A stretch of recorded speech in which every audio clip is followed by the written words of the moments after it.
कंवारी ननद। अंजलि की उम्र लगभग 30 साल हो चुकी थी। वो एक स्कूल में टीचर की जॉब करती थी। अंजलि के घर में उसकी माँ के अलावा उसका छोटा भाई और भाभी भी रहा करते थे। 30 साल की उम्र होने के बाद भी अंजलि की अब तक शादी नहीं हुई थी। इस बात को लेकर अंजलि की माँ रुक्मिणी देवी काफी परेशान रहा करती थी। माँ, मैं स्कूल जा रही हूँ, जरा मेरा टिफिन तो दे दीजिए। अब क्या पूरी जिंदगी मैं तुझे टिफिन बनाकर देती रहूंगी? अरे कुछ सोचा भी अपने बारे में या बस ऐसे ही? क्या माँ, सुबह सुबह फिर वही बातें लेकर बैठ गई। माँ गलत क्या कह रही है अंजलि दीदी? इतनी उम्र हो चुकी है आपकी, माँ कब तक आपकी सेवा करती रहेंगी? भाभी, मैंने माँ को कब कहा कि मेरी सेवा करो?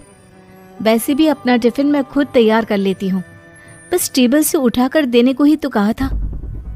वैसे अंजलि दीदी, देखा जाए तो टिफिन उठाकर देने की उम्र तो आपकी है। आपका अपना घर परिवार बच्चे होते तो ये जिम्मेदारी आज आप पूरी कर रही होती। एक बात मेरी समझ में नहीं आती, अगर मेरी शादी नहीं हुई तो इसमें मेरी क्या गलती है और तुम सब लोग मेरे पीछे क्यों पड़े रहते हो? अरे कुछ कहना क्या पीछे पड़े रहना होता है? अपने छोटे भाई को देख, तुझसे 3 साल छोटा है लेकिन 2 बच्चे खेल रहे हैं आंगन में। मुझे आप लोगों की कोई बात नहीं सुननी, जा रही हूँ मैं। और आप में से किसी को मेरा कोई काम करने की जरूरत नहीं है, मैं खुद संभाल लूंगी। इतना कहकर अंजलि वहां से चली जाती है। शाम को जब अंजलि अपने स्कूल से लौटकर घर वापस आती है तो उसने देखा कि पड़ोस वाली निर्मला चाची वहां पर बैठी हुई थी। क्या बात है अंजलि बिटिया, नौकरी करके वापस आ गई? जी चाची जी, कैसी हैं आप? मैं तो ठीक हूँ बेटा, तुम बताओ शादी के बारे में कुछ सोचा या नहीं? अरे रहने दीजिए ना, इससे तो शादी की बात करना ही बेकार है। कुछ भी कहो तो गुस्सा करती है, बात बात पर आंखें दिखाती है। माँ, आप ऐसा क्यों कह रही हैं? मैंने कब आप पर गुस्सा किया?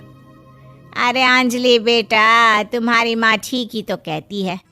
30 की होने आई हो, अब तुम्हें भी शादी वादी कर लेनी चाहिए।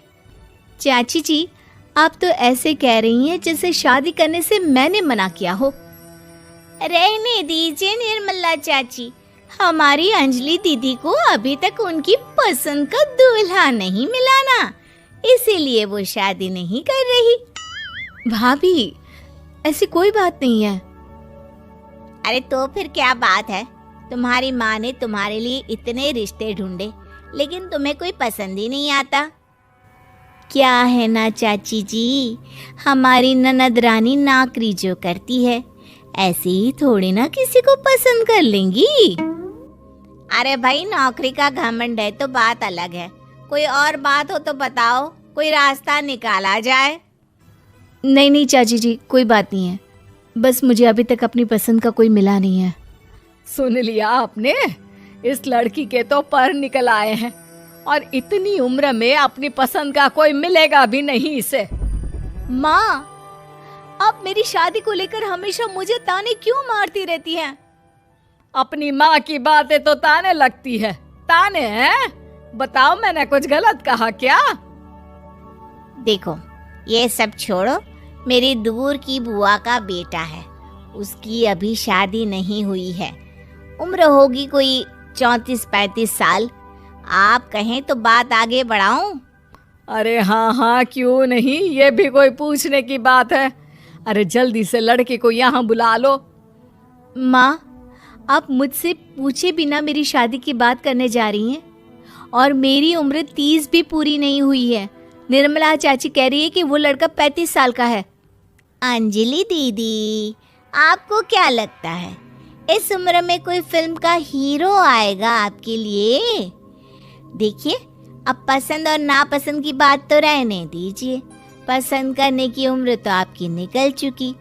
अब तो जो भी मिले उसी से शादी कर लीजिए, इसी में भलाई है। तेरी भाभी बिल्कुल ठीक कह रही है। अब जैसा रिश्ता मिले उसके लिए हाँ कर देना, ताकि हम भी गंगा नहाए। ठीक है, चलिए मैं उस लड़के को कहती हूँ, वो कल ही अंजलि को देखने आ जाएगा। अगले दिन निर्मला चाची के दूर का रिश्तेदार अंजलि को देखने उसके घर आता है। उसका नाम था अजय। अंजलि जी, तो आप नौकरी करती हैं, वो भी स्कूल में? जी हाँ, मैं स्कूल में टीचर हूँ। हमारी बेटी बहुत होशियार है। अरे पढ़ने लिखने में इतनी होशियार है, इसीलिए तो इसकी नौकरी लगी है स्कूल में।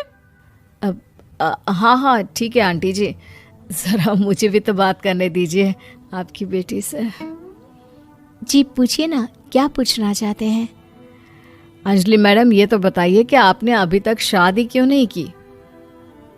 बस ऐसे ही, कहीं कोई रिश्ता पसंद नहीं आया इसलिए।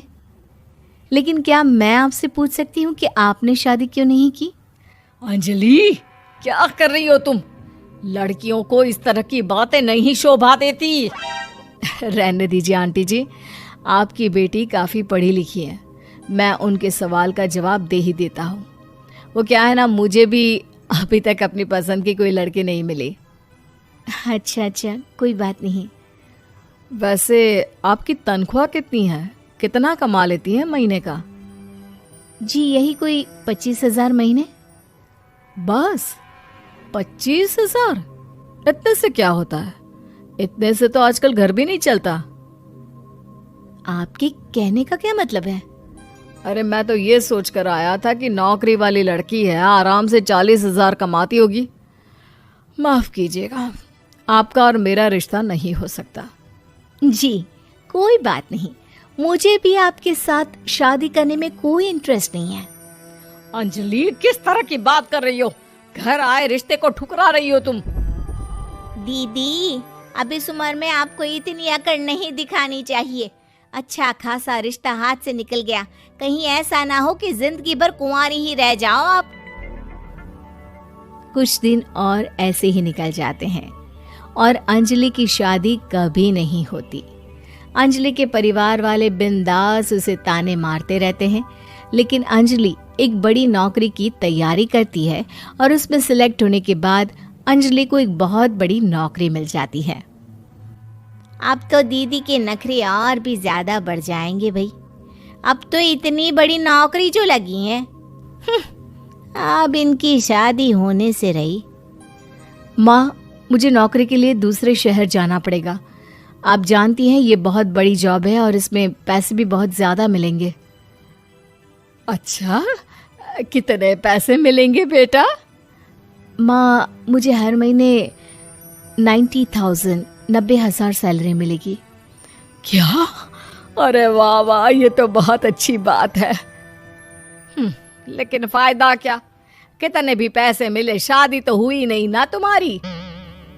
अंजलि नौकरी करने के लिए दूसरे शहर में चली जाती है और जब कुछ महीनों के बाद वो वापस घर आती है तो उसे अपने पति के साथ देखकर उसके घर वाले हैरान रह जाते हैं। अरे अंजलि, तूने शादी कर ली और हमें बताया तक नहीं। और दामाद जी करते क्या हैं? इतनी बड़ी कार है उनकी। माँ, मैं आपको सब कुछ बताना चाहती थी, लेकिन आप सबके ताने सुनकर बहुत दुखी हो गई थी और इसलिए मैंने अपनी पसंद से शादी कर ली। मेरे पति मेरे साथ ही ऑफिस में नौकरी करते हैं और बहुत बड़े अफसर हैं। और एक बात बताऊं माँ, आज मैं बहुत खुश हूँ।